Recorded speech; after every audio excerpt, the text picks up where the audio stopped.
Bismillahirrahmanirrahim. Assalamualaikum warahmatullahi wabarakatuh. Alhamdulillah, wassalatu wassalamu ala rasulillah wa ala alihi wa sahbihi wa man walah wa ba'd. Saudara-saudariku dimanapun Anda berada, dulu sejak zaman jahiliyah, masyarakat Arab tempo dulu berusaha untuk membentuk kelompok-kelompok kecil yang menyebar ke seantero tempat di wilayah padang pasir untuk mencari sumber air dan menyiapkan tempat-tempat tertentu, penampungan-penampungan air sebagai persiapan menuju bulan ke-9 yang begitu terik, begitu panas membakar sehingga berpotensi menjadikan sumur-sumur air menjadi kering dan aktivitas juga menjadi terbatas. Bulan ke-9 itulah saat panas, terik, memancar disebut dengan Ramadan. Masyarakat menyebut dengan Ramadan dari kata Ramadha yang berarti terik, panas, membakar. Jika kita ingin jadikan bentuknya superlatif, lebih meningkat lagi, lebih membakar lagi, maka tambahkan alif dan nun di ujungnya. Maka masyarakat menyebutnya dengan Ramadan, bulan masa waktu yang sangat terik, membakar, yang sangat panas, membakar. Karena itulah kemudian sebulan sebelumnya mereka kemudian membagi tugas berkelompok-kelompok. Pengelompokan untuk menyebar disebut dengan tasya'ub namanya. Keadaannya disebut dengan Sya'ban. Maka di bulan Sya'ban, bulan yang ke-8, masyarakat seperti yang tadi diuraikan, mereka bertugas menyebar, mencari sumber-sumber air untuk ditampung, dikumpulkan sebagai persiapan di bulan yang ke-9 yaitu bulan Ramadan. Di masa Islam, nama-nama bulan ini dipertahankan dalam perjalanan di tahun Hijriah. Dari mulai Al-Muharram sampai dengan bulan Dzulhijjah, bulan pertama sampai dengan bulan yang ke-12. Menariknya, pada bulan Sya'ban sampai dengan bulan ke Ramadan, ada pergantian kembali, ada pelebaran dari makna. Yang dulu maknanya lebih kepada menunjukkan suasana, iklim, cuaca, yang panas membakar, yang terik luar biasa. Maka secara metafor, makna itu dibawa dalam nilai-nilai syariat, dalam nilai pendidikan spiritual. Orang-orang yang saat Ramadan mau meningkatkan amalnya, membangun ketaatan, meninggalkan maksiat, bertobat dia kepada Allah, maka Ramadan akan memberikan panas, terik, membakar dosa-dosanya, menggugurkan kesalahan-kesalahannya, mendekatkan diri kepada Allah Subhanahu wa Ta'ala dengan takarrub yang sangat indah, sehingga berpeluang diterima amal, diberikan kemuliaan, dan mungkin juga bisa berpotensi wafat dalam keadaan husnul khatimah dan kembali menjadi hamba yang saleh. Untuk itu perlu persiapan. Tidak semua orang yang sampai ke Ramadan boleh jadi mendapatkan peningkatan takwa, dapat manfaat dari taubatnya, bisa terdorong untuk meningkatkan ketaatan. Belum tentu kalau dia tidak sungguh-sungguh, kalau dia tidak serius.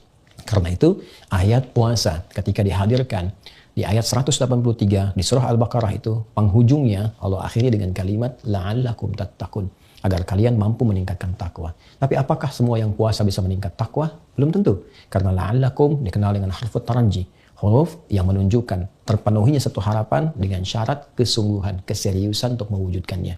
Di antara keseriusan itu, maka citranya secara metafor diambil dari bulan sebelumnya, bulan Sya'ban, bulan ke-8.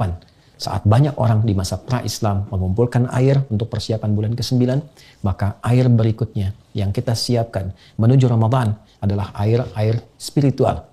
Air-air yang bukan hanya melapangkan dahaga kita, menghilangkan haus, tapi air juga yang bisa menumbuhkan nilai-nilai ketaatan, yang bisa menggemburkan kembali, menyuburkan kembali hati-hati yang kering. Karena itulah banyak ayat dalam Al-Quran yang menyebut tentang air. Kata alma yang mewakili air saja setidaknya disebutkan 63 kali dalam Al-Quran. Ada yang menunjukkan turunnya air dari langit berupa hujan. Wa anzalna minas sama'i ma'a. Kami turunkan dengan keagunganku, kata Allah Subhanahu wa Ta'ala, dari langit air, berarti hujan. Khuliqa min ma'in dafiq. Ada yang kedua, menunjuk kepada asal mula manusia yang tercipta juga dari air yang terpancar. Pun demikian, sumber kehidupan pun juga pusatnya bermula dari air. Sumbernya sangat sekali terpusat kepada air. Wa ja'alna minal ma'i kulla syai'in hayyin. Kami jadikan dari segala yang hidup itu sangat bergantung kepada air. Demikian kata Al-Quran. Karena itulah kemudian ada juga metafor-metafor yang mengkiaskan, menganalogikan turunnya air dari langit yang bermanfaat, menggemburkan, menyemburkan tanah-tanah yang kering, hadir tanaman, hadir bebuahan, bisa dikonsumsi. Pun demikian, wahyu seperti air yang turun dari langit disampaikan pada Rasulullah, diberikan risalahnya kepada kita untuk menyuburkan kembali hati-hati yang kering. Sehingga muncul kemudian bunga-bunga amal saleh, buah-buah kebaikan yang menggerakkan pohon-pohon ranting-ranting tubuh kita. Dari tangan berbuat baik, lisan berkata yang baik, sampai ke ujung kaki. Dan persiapan semua itu mesti diperbaiki, dicari sebelum ke Ramadan sejak bulan Sya'ban.